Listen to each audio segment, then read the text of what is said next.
السلام علیکم ورحمۃ اللہ۔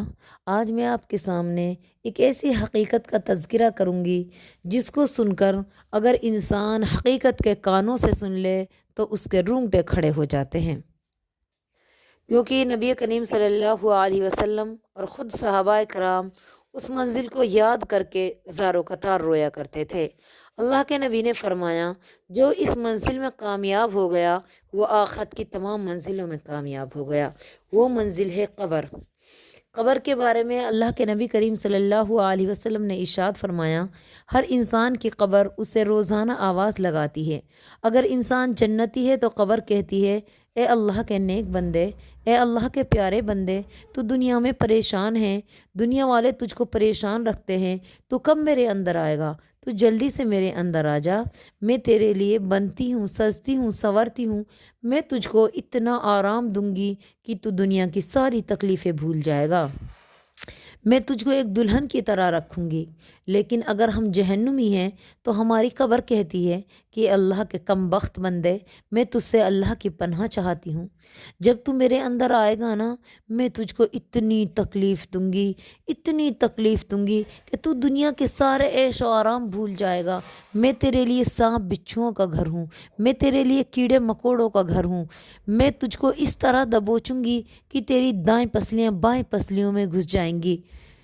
تو ہمیں چاہیے کہ ہم عذاب قبر سے پناہ مانگا کریں، کیونکہ اللہ کے نبی کریم صلی اللہ علیہ وسلم بھی ہر نماز میں عذاب قبر سے اللہ کی پناہ مانگتے تھے۔ آپ کو معلوم ہے، جب ہم کسی مردے کو قبر میں دفن کرتے ہیں تو اس کے پاس دو فرشتے آتے ہیں، منکر نکیر۔ یہ بندے کے اندر روح ڈالتے ہیں تو بندہ آنکھیں کھولتا ہے اور اس کو ایسا لگتا ہے جیسے کہ عصر کی نماز کا وقت ختم ہو رہا ہو اور مغرب کی اذان ہونے والی ہو۔ اگر بندہ مومن ہے تو وہ فوراً کہتا ہے کہ بھائی تم رک جاؤ، جو کوئی بھی ہو، میں تم کو تمہارے سوالوں کا جواب دے دوں گا، لیکن دیکھو سورج ڈھلنے والا ہے، میری عصر کی نماز قضا ہو رہی ہے، پہلے مجھے عصر کی 4 رکعت نماز پڑھ لینے دو، اس کے بعد جو پوچھنا ہے مجھ سے پوچھ لینا۔ فرشتے کہتے ہیں کہ اللہ کے نیک بندے، ہم سمجھ گئے تجھ کو نماز کی فکر ہے، اب تجھ کو نماز پڑھنے کی ضرورت نہیں ہے، کیونکہ یہ اب عالم برزخ ہے، یہ قبر کی زندگی ہے۔ ہمارے سوالوں کا جواب دے، جو نیکیاں تم نے دنیا میں کی ہیں پھر اس کا صلہ تجھے عطا کیا جائے گا۔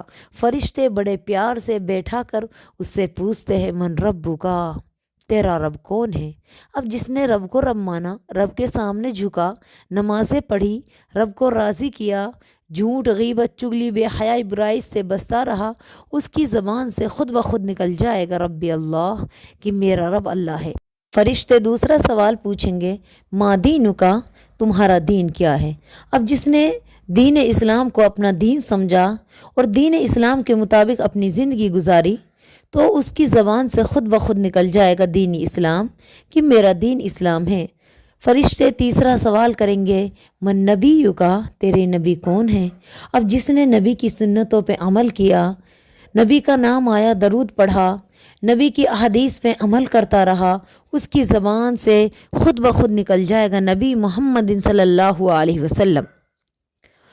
ایک فرشتہ منادی کرے گا کہ اس کے لیے جنت کے بچھونے بچھا دیے جائیں، اس کے لیے جنتی لباس پہنا دیا جائے اور اس کی قبر کو حد نگاہ چوڑا دیا جائے۔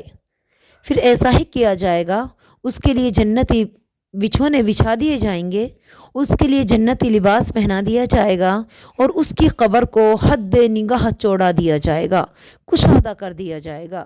جہاں تک اس کی نظر جائے گی وہاں تک اس کو اپنی قبر جنت کے باغات میں نظر آئے گی۔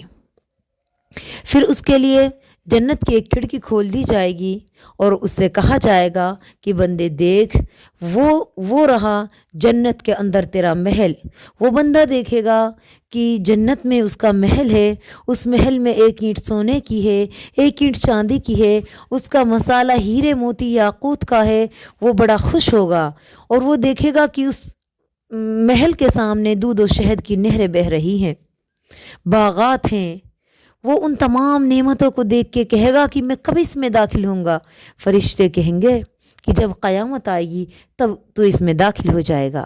وہ بندہ کہے گا کہ اللہ تو جلدی سے قیامت قائم کر دے تاکہ میں اپنے اصل ٹھکانے پہنچ جاؤں، اپنے اصلی گھر میں داخل ہو جاؤں۔ وہ قیامت کی تمنا کرے گا۔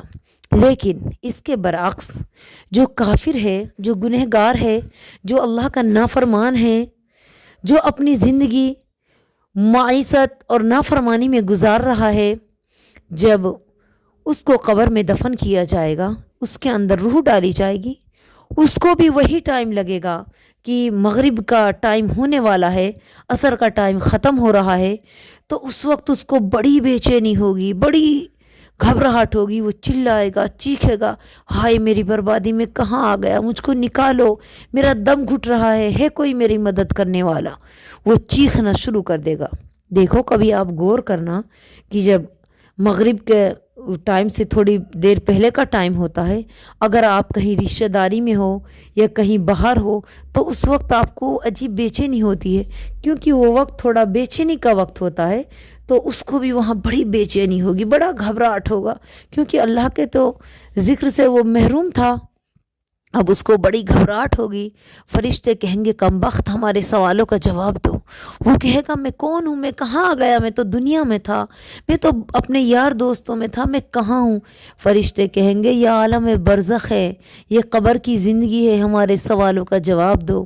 فرشتے وہی سوال کریں گے، سیم وہی سوال، من ربک، تیرا رب کون ہے؟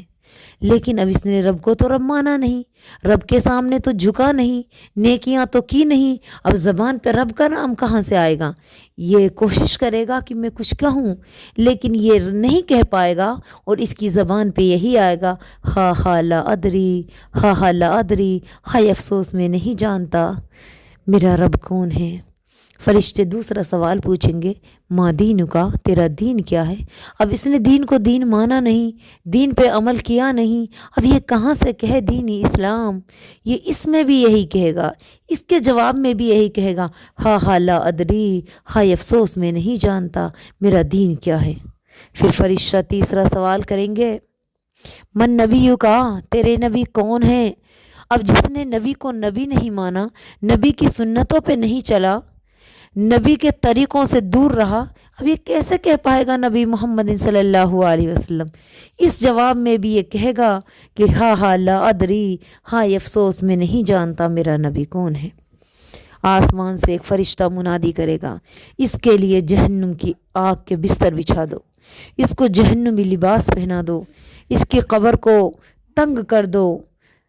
ایسا ہی کیا جائے گا، اس کے لیے انگارے بچھا دیے جائیں گے، آگ کا لباس پہنا دیا جائے گا، اس کی قبر کو اس قدر دبوچا جائے گا، اس قدر اس کی قبر کو تنگ کیا جائے گا کہ اس کی دائیں پسلیاں بائیں پسلیوں میں پھنس جائیں گی۔ اس کے اوپر 70 اژدھے مسلط کر دیے جائیں گے، سانپ بچھو اس کے اوپر چھوڑ دیے جائیں گے، اس کے اوپر ایک ایسا فرشتہ مسلط کیا جائے گا، نہ سنے گا جو نہ بولے گا، اس کے ہاتھ میں ایک بہت بڑا ہتھوڑا ہوگا، اس سے وہ اس مردے کو مارے گا۔ جب وہ مارے گا تو وہ 70 ہاتھ زمین میں دھس جائے گا، پھر اس کو درست کرے گا، پھر مارے گا، اسی طرح قیامت تک اس کی پٹائی ہوتی رہے گی۔ پھر اس کے لیے جہنم کی طرف سے ایک کھڑکی کھولی جائے گی، اور اس سے کہا جائے گا کہ دیکھ بندے، وہ رہا جہنم میں تیرا ٹھکانہ۔ وہ دیکھے گا کہ بہت زبردست آگ ہے، انگارے ایک دوسرے کو کھا رہے ہیں، سانپ بچھو ہیں، بہت تکلیف ہے، راد پیپ کھانے کے لیے ہے، کانٹے دار درخت اس میں کھانے کے لیے ہیں، کھولتا ہوا پانی ان کے سروں پہ انڈیلنے کے لیے ہے۔ جب وہ یہ حالت دیکھے گا، وہ کہے گا اللہ قیامت قائم نہ کرنا تاکہ میں اس بری جگہ سے محفوظ رہوں۔ تو مسلمانوں، ہوش میں آؤ، اللہ کا خوف اپنے دلوں میں پیدا کرو، آخرت کی تیاری کرو۔ دنیا چند دنوں کی ہے، چند دن ہمیں اس دنیا میں رہنا ہے، پھر اپنے رب کے پاس جانا ہے۔ اب اپنے رب کے پاس جانے کی تیاری کر لو، عذاب قبر سے رب کی برابر پناہ مانگا کرو۔ پڑھو اللہم انی اعوذ بکا من عذاب القبر، اے اللہ ہم عذاب قبر سے تیری پناہ چاہتے ہیں۔ آمین۔ السلام علیکم ورحمۃ اللہ وبرکاتہ۔